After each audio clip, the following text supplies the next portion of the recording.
Hallo maatjies. Vandag luister ons die storie van Cardusie ry trein.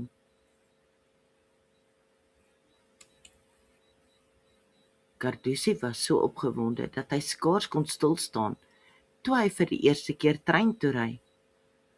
Hy het vir die skoolvakansie Kaap toe gegaan om sy neef Leem te besoek. Sy tannie se naam was Betty en hulle het op 'n groot druiweplaas tussen die berge gewoon. Toe die trein begin rol, het Cardusie by die venster uitgekyk. Die veld het verbygeglip, riviere het geblink in die son en later het groot berge in die verte verskyn. Ek kan nie wag nie, het hy bly dink. By die stasie in die Kaap het tannie Betty en Leem hom ingewag. Leem het hom styf omhels. "Welkom neef," het hy gelag. Hulle plaas was pragtig. Rye en rye wingerde met trosse pers en groen druiwe wat swaar aan die ranke gehang het. Elke oggend het Cardusie saam met Leem deur die wingerde gestap. Tannie Betty het hom gewys hoe druiwe eers gepluk en gesorteer word. Daarna word dit gewas en fyn gedruk om die sap uit te kry.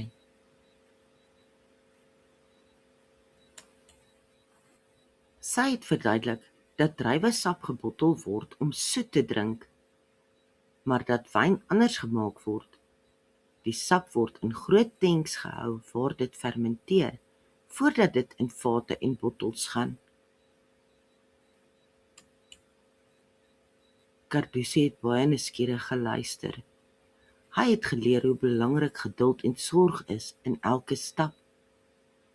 Saans het hulle saam op die stoep gesit en oor die berge uitgekyk.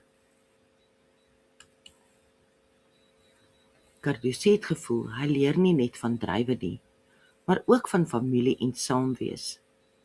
Maar toe breek die laaste dag aan.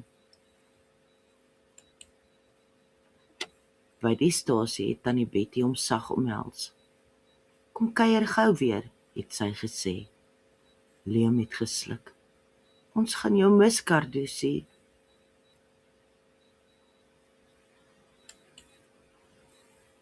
"Ek gaan julle ook mis," het Cardusie geantwoord. Sy oë blink. Toe die trein stadig wegtrek, het hy by die venster uitgekyk en gewaai. Sy hart was vol nuwe kennis, nuwe herinneringe en baie liefde. Hierdie vakansie sou hy nooit vergeet nie. Dis die einde van die storie, maatjies. Ons sien julle in die volgende storie weer. Mooi bly!